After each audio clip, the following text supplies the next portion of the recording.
Hi. பயோகெமிஸ்ட்ரியில ரொம்ப முக்கியமான chapter என்ன அப்படின்னு பார்த்தோம்னா, இந்த பயாலஜிக்கல் ஆக்சிடேஷனை சொல்லலாம். ஏன் பண்ணோம்னா, மற்ற சாப்டர் எல்லாமே இப்போ உதாரணத்துக்கு கார்போஹைட்ரேட் மெட்டபாலிசம், லிப்பிட் மெட்டபாலிசம் எல்லாத்துலேயும் வந்து நம்ம வந்து பொருள் எப்படி மெட்டபாலிசம் ஆகுது அப்படிங்கிறத படிச்சிருக்கோம். ஆனா இந்த சாப்டர் தான் அந்த பொருள்ல இருந்து எப்படி எனர்ஜி, அதாவது ஏடிபி அப்படின்னு சொல்லக்கூடிய எனர்ஜி எப்படி கிடைக்குது அப்படின்னு சொல்லக்கூடிய ஒரு முக்கியமான சாப்டர். ஸோ அந்த சாப்டர் தான் நம்ம இன்னைக்கு பார்க்க போறோம். வாங்க பார்க்கலாம். என்னோட பேர் முத்துகிருஷ்ணன்.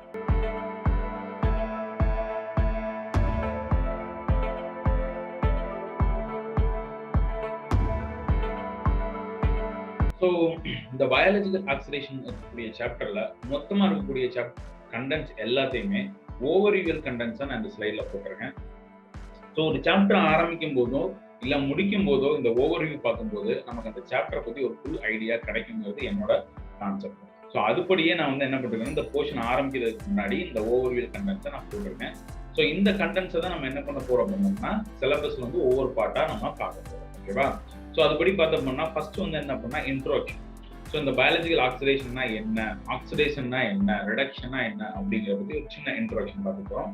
தென் அதுக்கப்புறம் ஆக்சிடேஷன் ரிடக்ஷன் பொட்டன்ஷியல், அதாவது ஒரு பொருள் ஆக்சிடேஷன் ஆகிறதுக்கும் ரிடக்ஷன் ஆகிறதுக்கும் தேவையான எனர்ஜி இல்ல ஒரு அளவு, அதுக்கான மெஷர்மெண்ட்டை பத்தி படிக்கக்கூடியதான் இந்த ஆக்சிடேஷன் ரிடக்ஷன் பொட்டன்ஷியல்.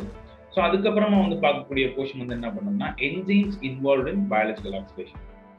இந்த பயாலஜிக்கல் ஆக்சிடேஷன்ல என்னென்ன அந்த ப்ராசஸ்ல என்னென்ன என்சைம்லாம் இன்வால்வ் ஆகுது, அது டைப்ஸ் என்ன, அதுக்கான எக்ஸாம்பிள்ஸ் என்னென்ன அப்படிங்கிறத நம்ம பார்க்க போறோம்.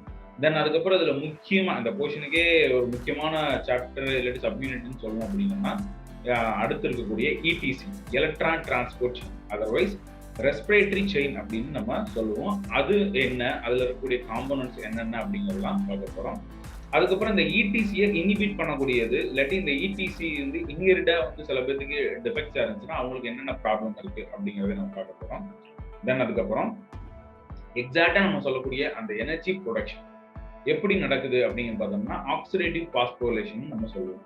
ஸோ அந்த ஆக்சிடேட்டிவ் பாஸ்போரிலேஷன்னா என்ன, அதுல என்ன நடக்குது, அதுல இருந்து எப்படி எனர்ஜி வருது அப்படிங்கிறத நம்ம இதுல பார்க்க போறோம். தென் அதுக்கான சைட்ஸ், இடிசில இருக்கக்கூடிய பிளேசஸ் என்னென்ன சைட் அப்படின்னு சொல்லுவோம், அது என்னென்ன, தென் அதுக்கான மெக்கானிசம்ஸ் என்னென்ன, ப்ரூவ் பண்ண ஹைப்போதிசிஸ் என்ன, ஹைப்போதிசிஸ்ல வந்து இந்த எனர்ஜி கிடைக்குது அப்படிங்கிறது வந்து நம்ம பார்க்க போறோம்.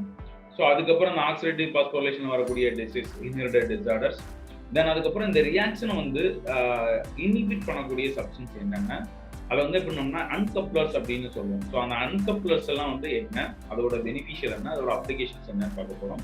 அட்லாஸ்ட் இந்த ஷட்டில் பாத்வே அப்படின்னு சொல்லக்கூடியது, அதாவது இந்த எனர்ஜி ப்ரொடக்ஷனுக்கு தேவையான ஹைட்ரஜன் அயான்ஸ் வந்து எப்படி வந்து மைட்டோகாண்ட்ரியாவுக்குள்ள, சைட்டோசோல்ல இருந்து மைட்டோகாண்ட்ரியா, அதை நம்ம சாப்டருக்குள்ள போகும்போது பார்ப்போம்.